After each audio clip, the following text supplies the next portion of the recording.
recording.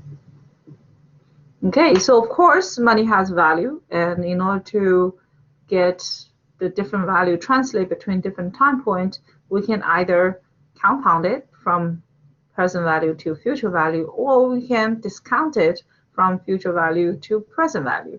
And the key is that, yes, there are formulas, but the key is to know how to do it in the financial calculator, which always gives you present value, the number of periods or years, interest rate, made payment, and future value. So in this case, the future value was where the question mark is, and the payment is 0, so it did not present.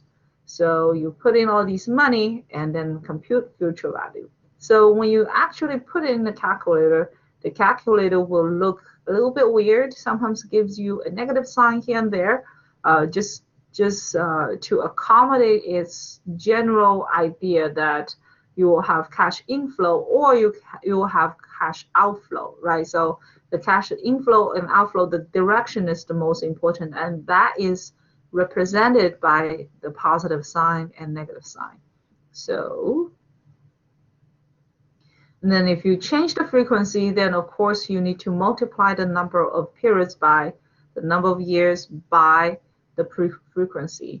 And then you need to either change the period, the yield per period, or periodical yield, PY, or you want to change the PY, or you want to change the interest rate, adjust the interest rate. So either the PY equal to 1 and the interest rate, the IY, the 1 IY is divided by the frequency. By the frequency.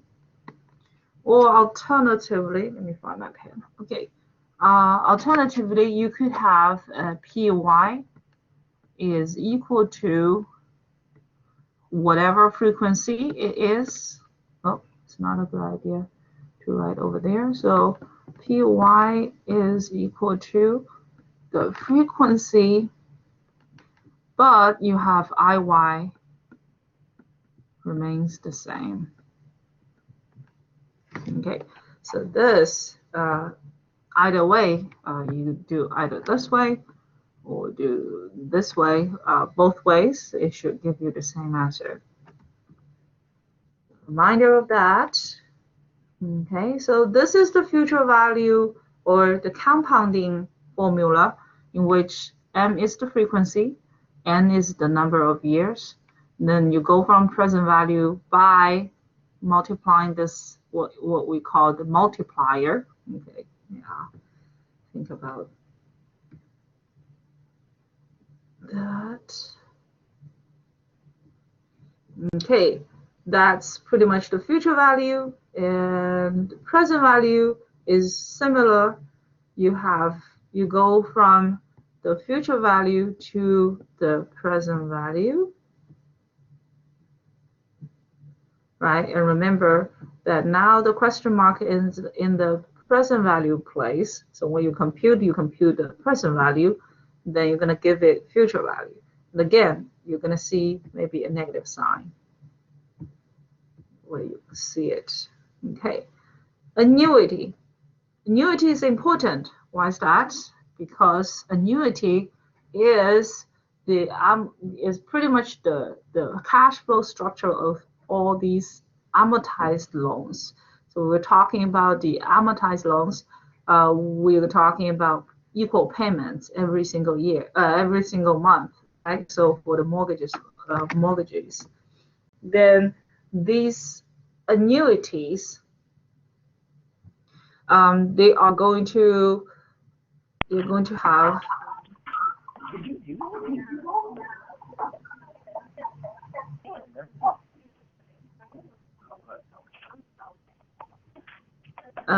some of you are giving me a little bit of background noise. Do you know who you are? I guess you don't. Okay, so move on. So this is The future value for the annuity, you put the number in the payment part, okay?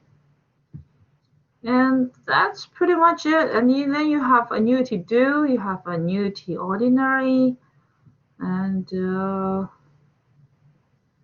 that's pretty much it. Okay. For the midterm, will give us a formula sheet. You don't need a formula sheet for the time value of money per se, but you may need to have a formula sheet for calculating the mortgage payment. So that's a little bit more complicated. You can still use calculator to calculate the mortgage payment, but let's move on to the mortgage part first. Okay. So finally, we're gonna actually talk about something in the economic sense or like finance sense. Finally.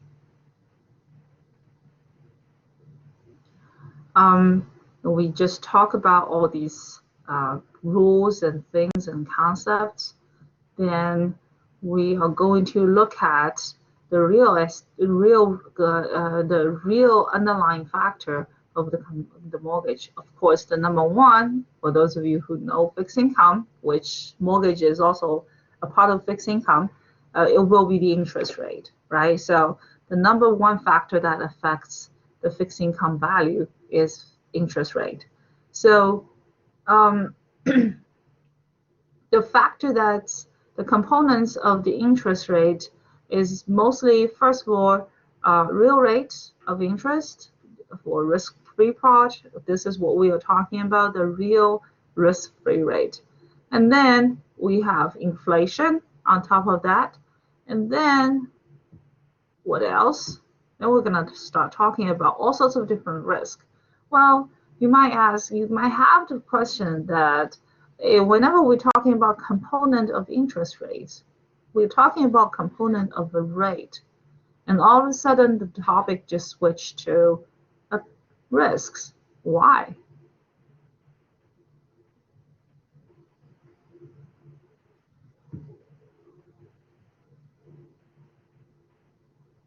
Why is it all of a sudden that we're talking about risks?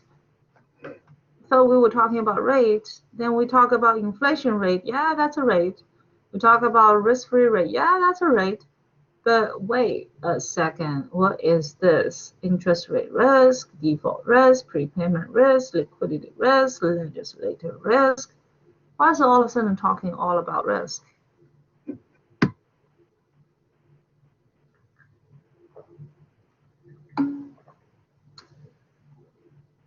Yeah, directly affects the decision to take on the investment. The rate is determined by the amount of risk.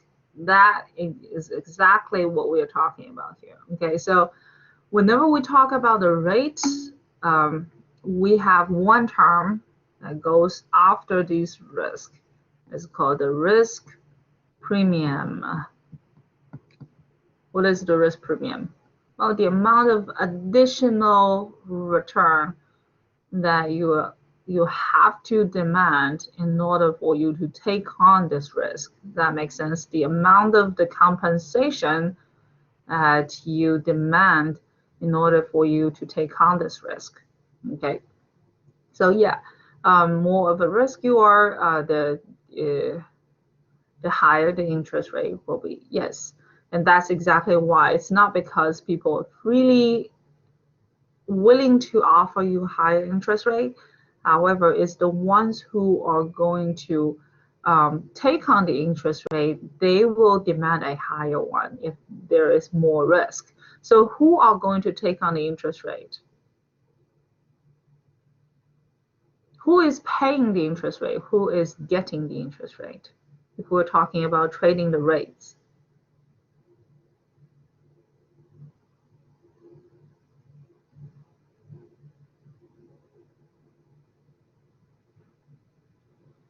If we're talking about mortgagee and mortgagor, yeah, the lender is really receiving the rate and the borrower is paying it. Yeah, exactly. So the mortgagee, who's the lender, is going to receive the rate. They are going to require or demand higher rate if they are taking higher risk. And that's the way it works. So this is a component of the mortgage interest rate. First of all, default risk. What if the borrower will default? Okay, so this is a risk that is very individual, very particular. You look at each individual borrower. Each individual borrower will have a different default risk, and that's why they really care about your credit score, because your credit score is a major indicator of the default risk right here. The interest rate then is really not that related to individual person, but more of a big market environment, right? The default risk, well, people before the crisis, they thought it was not that much of a risk of the environment, but mainly for individual. However, in the crisis, so many people choose to technical default.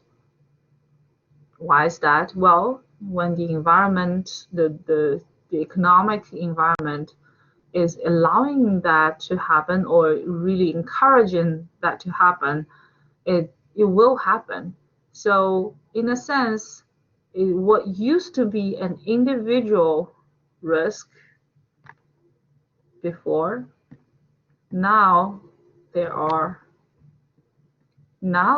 two different parts from the default risk, right? So part of it was individual factor,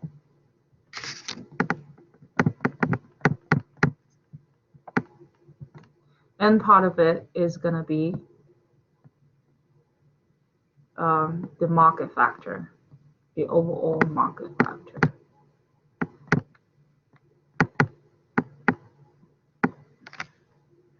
Okay, so then we have prepayment risk. Again, prepayment risk is also partially individual, partially market. So some people who are more conservative, they tend to prepay more. So they, anytime they have any bit of extra income, they will choose to pay down the house first, to pay in the house and own the house and increase their ownership is their goal, financial goal. Well, that could be a legitimate reason, because some people feel very good to totally own the house 100%. Some people actually really don't like to borrow money anyway. They don't like the feeling of owing somebody the money. Okay. And on the other hand, prepayment risk is also highly related to the market, because if you have a market that has ultra low interest rate, like right now, or like in the past years, then it will be a lot more easier for people, first of all, to get a loan. Okay, and if that is the case, what will happen a lot more?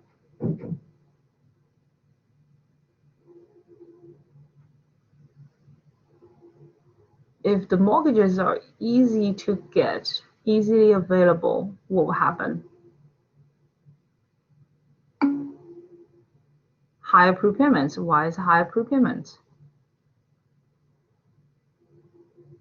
First of all, of course, more people refinance, right? So if you live in your same house, your interest rate is what, 5.8, and now everybody is talking about 3, 2.8, 2.9, then you can choose to refinance. Okay, so if it's easily available, it's low interest rate, then people can refinance and get into a low rate. And when they refinance, the original higher rate mortgage is being prepaid. So that's one kind of prepayment. And second kind,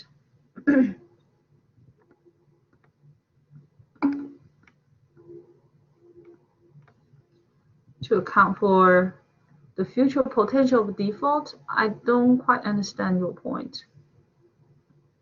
The second point is that when the market is having a really low interest rate, it's a lot easier for people to go out and buy new houses.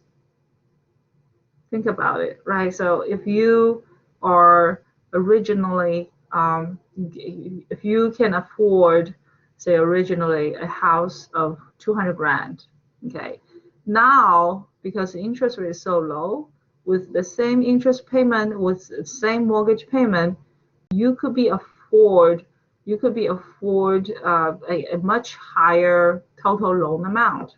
Say now all of a sudden you can afford 300 grand. Then what are you going to do? Maybe, right. So maybe you are going to go out and buy a better house for yourself, right? It's, if I'm paying $2,000 every month anyway, why don't I move into a better school zone, have a nicer house in a nicer neighborhood? So whenever interest rate gets lower, there are more house buy and sell. And whenever the house is trading, then the old mortgage, remember, a lot of those are not assumable for their subsequent buyer or owner, then those will be prepaid. So sales of houses. Okay, liquidity risk is big for mortgage, but not that big because nowadays if you're conventional 30-year fixed rate, you can sell it to Fannie Mae and Freddie Mac. So that's not horrible, but for the ones that are not conventional, it's still substantial liquidity risk because once you hold your mortgage, it's going to be multi-year and it's big. So it's going to be on your balance sheet for quite a while. And then there is legislative risk. Remember, we always have this saying, if things goes well, then everything's well. If things don't go well, then everywhere can get into problem. Can have a technical problem, can have another lien, can have the title that's not clean. All sorts of things could happen. Okay. So that's why we say that the components of the mortgage interest rate, we have part one, the real rate, part two, risk premiums, and part three, the inflation rate.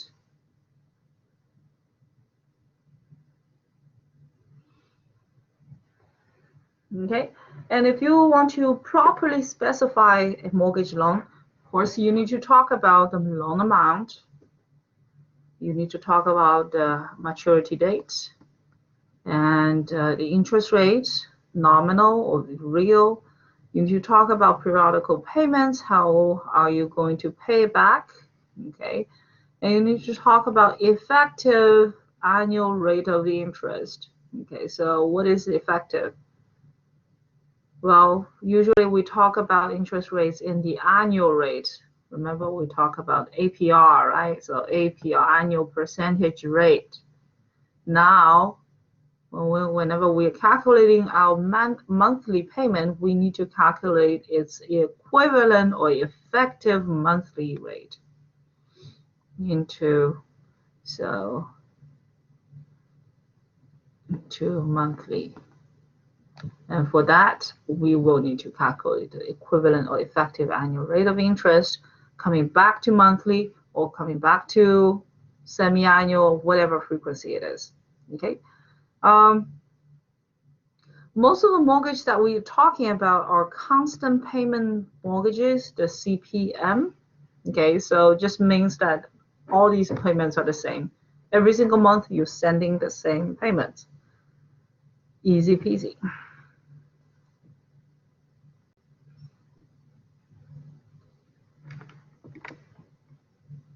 However, not all the mortgage payments are the CPM. Okay, there are still mortgages that are interest payment only. Okay, you see it in residential, but you see it more in like a subprime, in floater, where you have teaser rates and then jump it to another kind of rate, or you have interest payment at the first period, and sometimes you can even have like negative accrual. So you're not paying down the balance over the time. You're paying only partial of the interest, and then the rest of the interest accrued to a balance, that kind of thing. You can see this in commercial more often. Most of commercial mortgages are still interest payment only, and then at the end, a big lump sum of principal payment. So the CPM is the most often seen, is what also most often known, but it's not the only one. Okay, and so this one we're looking at the different types of CPM, consummate payments. If it's fully amortizing, then the payment rate is greater than the accrual rate. So the loan balance at a maturity is fully repaid. So if you're paying down all those interest and balance over the time, then at the end of it, there will be no outstanding balance. So if it's partially amortizing, that was the one I was talking about. Is some part of it is still remain as balance. So at the end, you have a balance to pay. Some of them are interest only, and some of them negative amortizing.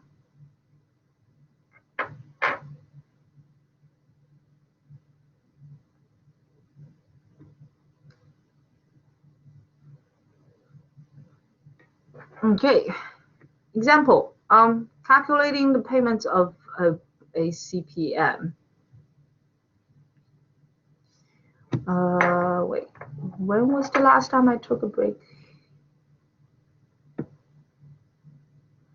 Do you guys want a break right now, or we can just let you go at 4:25 to 4:30? Yeah, just keep going. Does everybody agree? Keep it going? Cool. So a quick example, of course, you need to understand how to calculate the payment for a CPM. For example, you borrow a, what? 100 grand, I would guess. Nobody put the comma over there, right? So 100 grand mortgage, and other, yeah, usually you don't take on a 10 grand mortgage. It's not for a mortgage. That's too small to buy anything. 7% interest, 30 years monthly payments, and can you calculate really quick what is your monthly payment? Take out your calculator.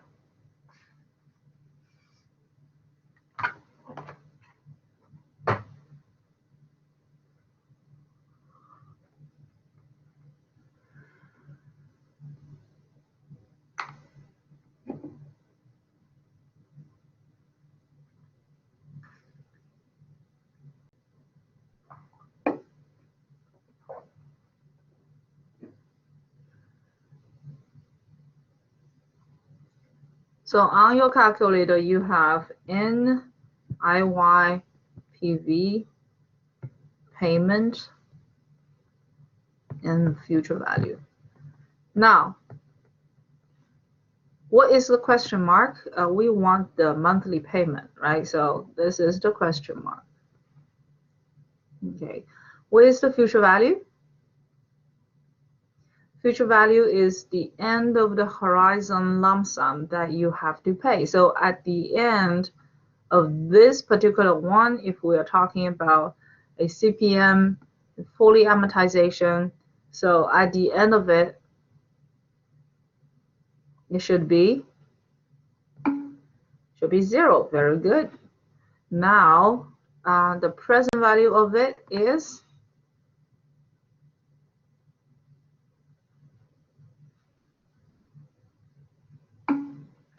exactly. So the present value is your mortgage amount that you're taking out today. So this is your current present value. Then interest rate 7, 30 years. And I have the habit of using PY. I found that is pretty easy. So I'm going to put PY equal to 12. because it's a monthly payment, so there are 12 payments in a year, and 12, enter, and then 37, 100 grand negative, and then 0 future value compute payment, and payment in my end is 3643.2.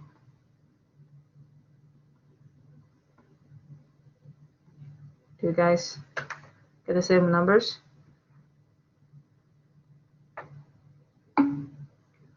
Cool. So this is a fairly small mortgage. Okay. Right, so, and, oh, I got the wrong number. What is wrong? Bad mistake. I put 30 as a number of periods. Instead, it should have 360 periods. So my bad.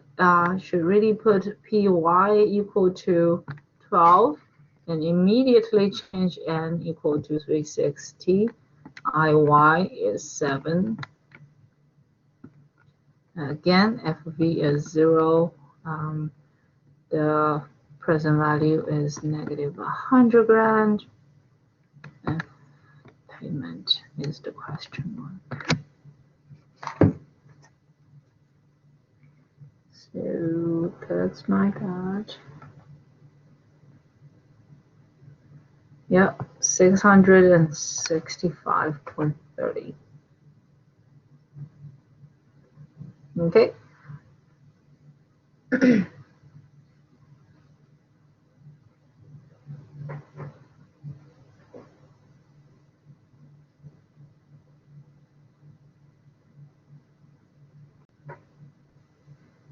Okay. Everybody got it? Okay. So within this $665.30, we have two different parts, and part of it is paying towards the interest payment, and the second part of it was really the principal payment. It pays down, and how much is interest payment, how much is the principal component, it varies over the time. So the interest paid in the first month, okay, so that's going to be, over time the interest gets smaller because you have a smaller outstanding balance. So exactly, Jonathan, and for every single time you're going to have this outstanding balance from the previous month multiplied by your interest divided by the frequency. Remember, these interests are all annual interest, right? So you take those and divide by the frequency of number of the month or number of payments during the year, and this is your interest. And you can see at the very beginning, the majority is paying towards the interest payment, and you only pay the principal a little bit. And every month, the interest portion declines, and every month, the principal portion increases. Okay, so over the time, this is what you see. You're going to see the very beginning, okay, the majority part is paying towards interest, and small part is paying towards principal. And over here, you can see the majority part is paying towards principal, and the smaller part is paying towards interest.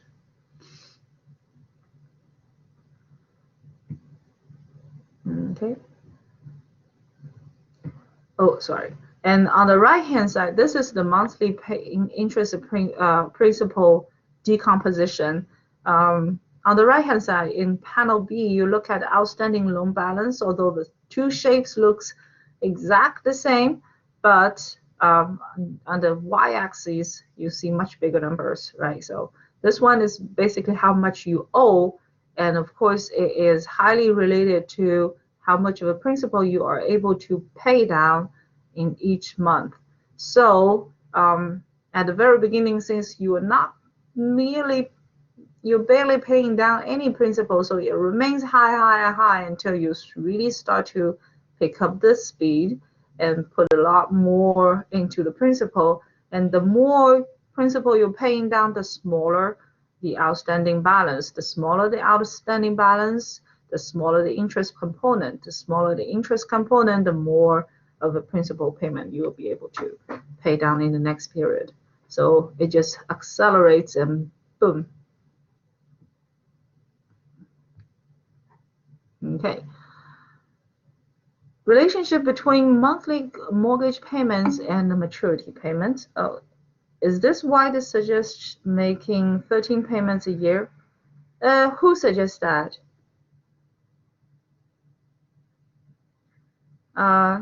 Well, to be honest, I've never heard about that kind of advice. It might be extra useful when the interest rate is very high, but now with the interest rate of 2 point something, yeah, if you want to reduce the term of the loan and overall interest paid, yeah, then of course, yes, yes. Okay, so relationship between monthly mortgage payments and the maturity periods, fully amortizing loans. Okay, so as the months going, then the monthly mortgage payment is going down and the maturity period is fully amortizing loans. Okay, so the longer your term is, say if you're having a 30-year loan, then of course you're going to have a much lower mortgage payment. However, if it's only 1 year, your mortgage payment is not going to go that horribly high. So by just paying a little bit extra, you can substantially reduce the amount of payment. The time is it's outstanding. In this case, you can see if you are paying all the way to 30 years, you're paying 617.17. However, just by paying $43 more, $43 is less than 10% of your original monthly payment, you reduce it to 240 months, which is 20 years. Okay.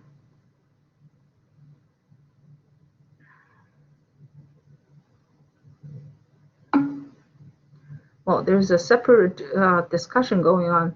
You want to reduce the term of loans, and maybe if extra own goes to principal. Yeah, because the extra really only goes to principal. Should we refinance 30-year mortgages to 15 mortgages? Depends on financial situation. Yes, okay, so I strongly agree with John Littler.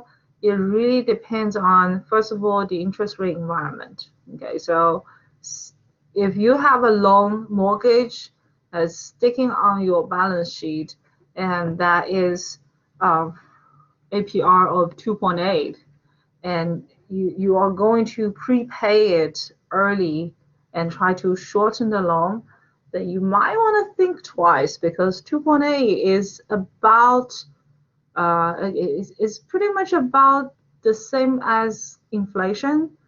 So you're basically borrowing money for almost zero interest rate, and you can use this money for whatever reasons, right? So really depends on your personal situation. You can even use it as an emergency fund. You can use it all sorts of different ways, and certainly you can use this over the time is big money, and you can certainly use it to build up your portfolio and try to beat the market.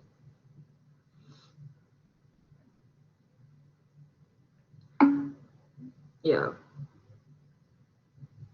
Okay. So computer loan balance. This is a typical, like a little bit harder question for the mortgages. So essentially, we're talking about how much is the loan balance still outstanding at a certain time point of your loan, of your mortgage. So there are two different ways to do it. First of all, you can compute the present value of the remaining payments. Okay, so you can think about it that way and say, if I have a 30-year loan, right, and then that is a 30-year. 5 years into it, there are 25 years remaining. Why does it not work that way? Okay, so then 25 years remaining. At that time point, if I ask you how much is your loan balance, then that loan balance should be equal to whatever the present value is for the remaining 25 years of payment. Does that make sense? So if you calculate the present value of all these remaining years payments, then that should be giving you the proper loan balance. And you can also compute the future value of the amortized loan amount. So you can compute the future value of the whatever you've already paid down over the time, compute that, and then subtract from the total loan amount. So that's a little bit more complicated. So anytime you see this kind of question, I would suggest you use method number 1. Okay. So in the previous example for 100 grand, and we have 7% interest, 30 years, and payment is 685.30. So what is the future expected loan balance in 8 years? Well, first thing first, you need to figure out after 8 years how many years are remaining. So if it's a 30-year loan, then you could have 22 years of remaining, right? So 22. Okay. So then that's why you put 22 over here and then multiply by 12. Okay. All the other things are the same except for you now know the payment and you are looking for the present value. The present value is 89491.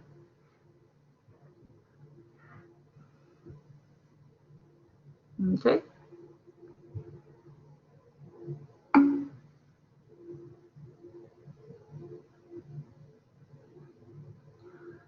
So I'm not going to talk in detail about the amortization function. I would rather just shoot a short video about this and then post it online so that you can watch it anytime you want. And I just want to talk a little bit about the closing cost. So, one moment.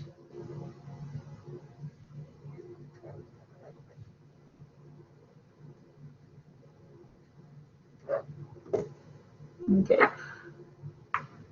So we have all heard about closing costs. At any time you initiated a mortgage, there is closing cost. Even if you borrow a second mortgage, like a home equity loan for home equity fixed rate loan, you can incur a closing cost.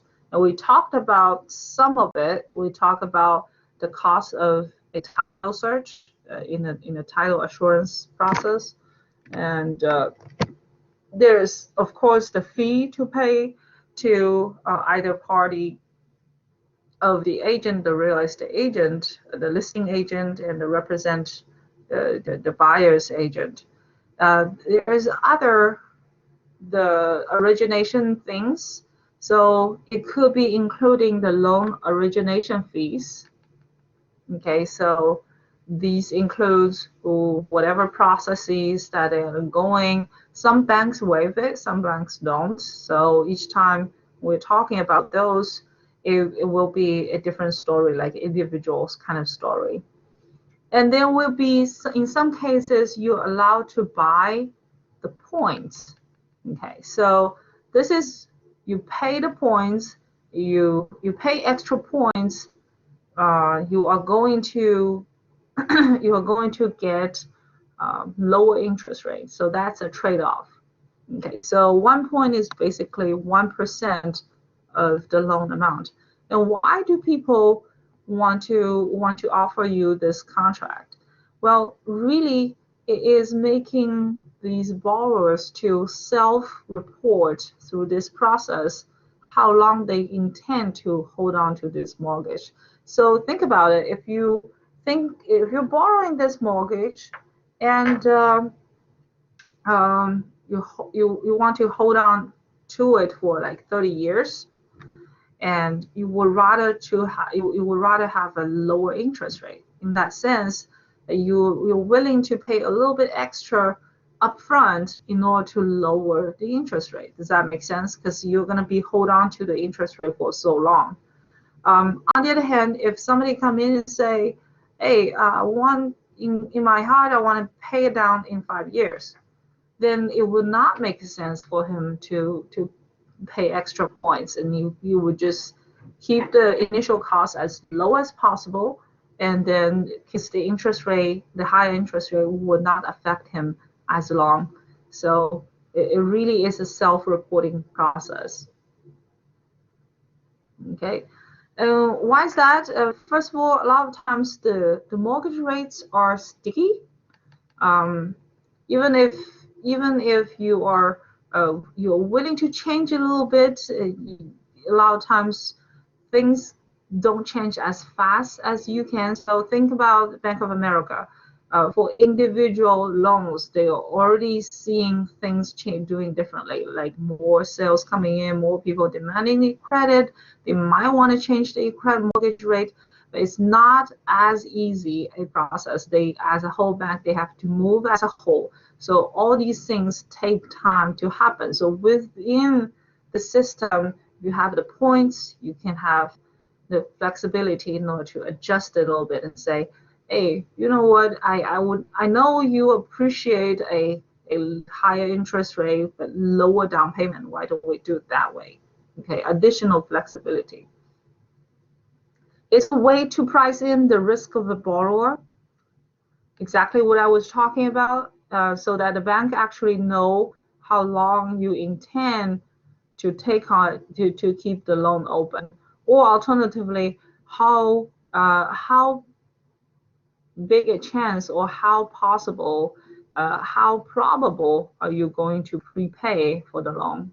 Okay, so the early repayment of a loan does not allow recovery of the origination costs. It's a way to cover the lender for the overhead of running its big business. So if you say 1 year, 2 years into the loan, you're like, oh yeah, I want to sell the house again, or even like 1, 2, 3 years in talking about a flipper, right? You get into this house, you feel like, well, yeah, I don't like this part. I fix it up and I fix it that, and yeah, I found a better house. I'm gonna move it to that one.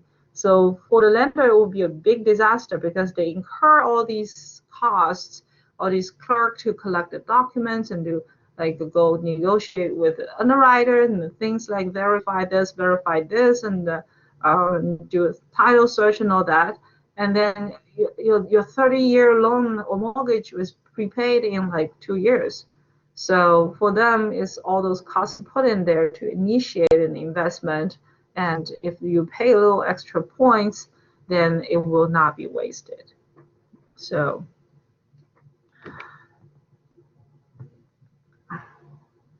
okay. Well, since there is flexibility, if we want to compare two different mortgages that are offered kind of similarly, you can calculate the effective interest cost. So for example, if you have 250 grand home and you have 80% loan to value ratio.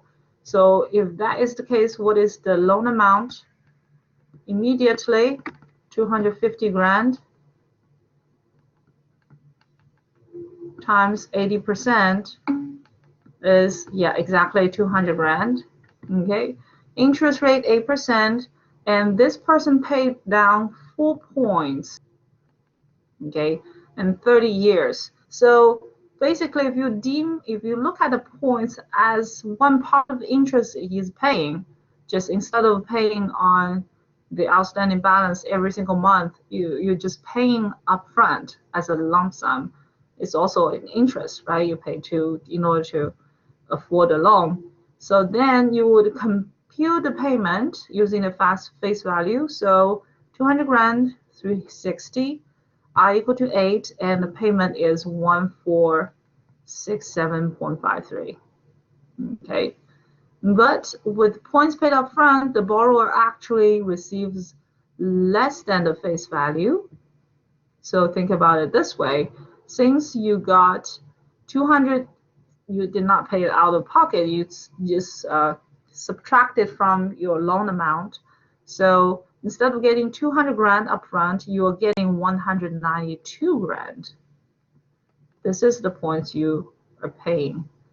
So this is the points you're paying, and this is whatever leftover that you are is getting into your pocket, right? So the effective interest cost using the step 1 and 2, okay, is you use the step 1 payment that we got from the previous one, and then we use the step 2 present value, or the loan amount subtracted from taken away, after the points value are taken away, then you compute the interest rate. That will give you the effective interest cost. Okay, so that is an interest rate of 8.44. Okay.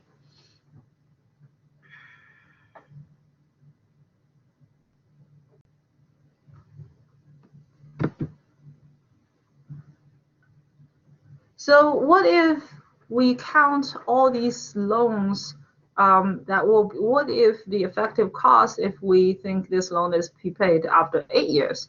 Now, if we put everything into it and think is 8 years loan, okay, then the effective interest cost is much higher, see 8.72. We do the same thing except for 30 years, originally we put in 8 years, then it will be a lot higher. And this is the difference, the 8.72 compared to the previous 8.44. That difference is really paying the lender for all the overhead and everything to initiate such a short loan.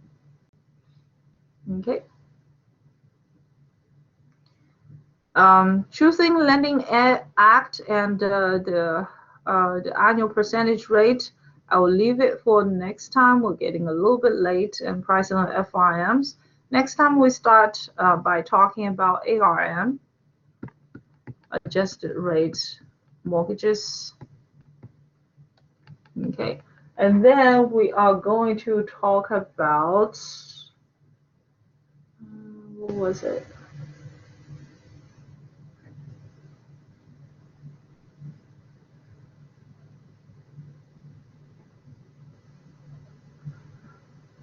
Yeah, we're going to talk about residential housing.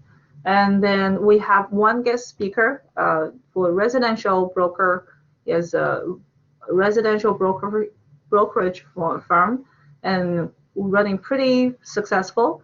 And that's scheduled on the week after, so February 11. And then later on in the semester, when we're talking about commercial, we're scheduled for some guy who's doing very well in the commercial real estate. Okay, any questions?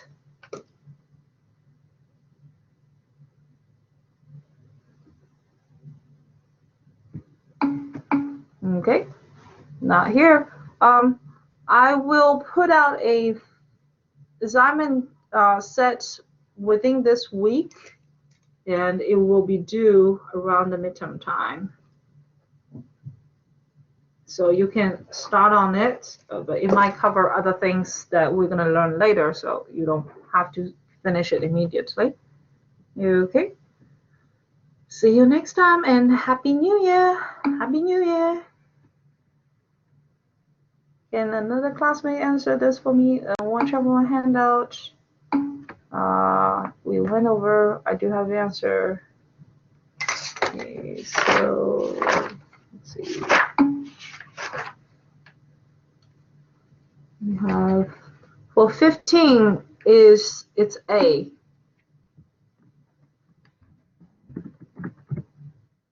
A, and 16 is B.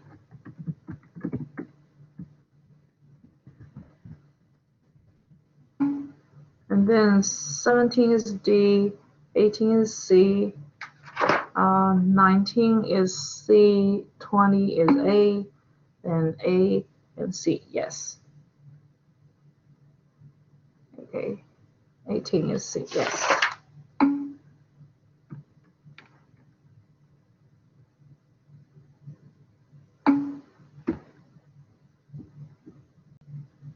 Okay, let me stop recording.